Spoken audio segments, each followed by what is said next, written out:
আমরা এই পড়াশোনার ভিতরে আমরা খেলাধুলাকেও জাতীয় কারিকুলামে আমরা বাধ্যতামূলক করব ইনশাআল্লাহ। যে আপনারা জানেন যে গত 17 বছর ওই স্বৈরাচার সরকার বাংলাদেশের ইতিহাসকে বিকৃতি করে আমাদের তরুণ প্রজন্ম, আমাদের সন্তানদেরকে ভুল শিক্ষা দিয়েছে। আমরা সেই ভুল ইতিহাস থেকে ফেলে আমরা বাংলাদেশের সঠিক ইতিহাস আমাদের ভবিষ্যৎ প্রজন্মের সামনে আমরা উপস্থাপন করতে চাই, এবং সেই উপস্থাপনের মাধ্যমে আমরা বিশ্বাস করি আমাদের সন্তান এবং আপনারা যারা রয়েছেন আপনারা বাংলাদেশের সঠিক ইতিহাস সম্পর্কে অত্যন্ত ওয়াকিবহাল অবস্থায় সবকিছু জানতে পারবেন। এবং আমি পাশাপাশি যে বিষয়টি উল্লেখ করতে চাই যে আগামী শিক্ষা ব্যবস্থাতে আমরা সবাই খুব পড়াশোনা নিয়ে ব্যস্ত, সবাই পড়াশোনা নিয়ে ব্যস্ত থাকে, এটাই স্বাভাবিক। কিন্তু আমরা এই পড়াশোনার ভিতরে আমরা খেলাধুলাকেও জাতীয় কারিকুলামে আমরা বাধ্যতামূলক করব ইনশাআল্লাহ। এবং প্রত্যেকটি স্কুলে ক্লাস 4 থেকে বাংলাদেশে ফুটবল, ক্রিকেট সহ যে কোনো 5টি ইভেন্টকে আমরা ন্যাশনাল কারিকুলামে বাধ্যতামূলক করার মাধ্যমে আমরা একটি সুস্থ জাতি হিসেবে গড়ে তুলতে চাই।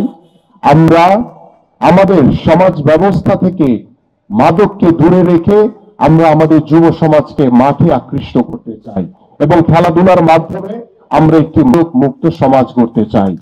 এবং আমাদের ভবিষ্যৎ বাংলাদেশের ফুটবল বলেন, ক্রিকেট বলেন, বিভিন্ন স্পোর্টসে এই ছোটবেলা থেকে যারা পারদর্শী হয়ে উঠবে তারা বাংলাদেশ দলকে রিপ্রেজেন্ট করার সুযোগ পাবে। ভবিষ্যতে যদি কেউ কোনো ফুটবলার হিসেবে নিজেকে প্রতিষ্ঠিত করতে চায়, কেউ ক্রিকেটার হিসেবে প্রতিষ্ঠিত করতে চায়, আমরা সেই ক্রীড়াঙ্গনের মাধ্যমে, শিক্ষাঙ্গনে খেলাধুলাকে বাধ্যতামূলক করার মাধ্যমে আমরা রাষ্ট্রীয়ভাবে এবং সমাজের গুণগত পরিবর্তন আপনাদের মাধ্যমে নিশ্চিত করতে চাই।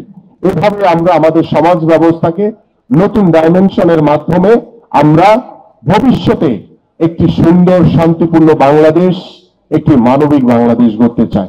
আমি আমার বক্তব্য দীর্ঘায়িত করব না। আমাদের সকল বাংলাদেশ জাতীয়তাবাদী দলের বিএনপি রাজনীতি হচ্ছে এদেশের সাধারণ মানুষকে কেন্দ্র করে। বিএনপির জন্মই হয়েছিল বাংলাদেশের জনগণের মধ্য থেকে। সেই জনগণকে সাথে নিয়ে, জনগণকে পাশে রেখে আপনারা যারা ছাত্র ছাত্রী রয়েছেন, ভবিষ্যৎ প্রজন্ম রয়েছেন, আপনাদের সাথেও পরামর্শ করে আমরা আগামীতে আমরা সুন্দর একটি বাংলাদেশ গড়তে চাই। আপনাদের পরামর্শ নিয়ে আমরা কিভাবে সমাজ ব্যবস্থার পরিবর্তন করতে চাই, আমরা আপনাদের সাথে পরামর্শ করে আপনাদের ছাত্র ছাত্রীদের যে নতুন তরুণ প্রজন্মের যে চিন্তা ভাবনা, সেই চিন্তা ভাবনাগুলো আমরা পরিপূর্ণভাবে বাস্তবায়ন করতে চাই। তাই আমি আপনাদের সকলকে আহ্বান করব, আপনাদের সকলের ঐক্যবদ্ধভাবে আমরা নিজ নিজ এলাকার সমস্যাগুলো সমাধানের মাধ্যমে আমরা একটি সুন্দর সমাজ, একটি মানবিক বাংলাদেশ গড়তে চাই।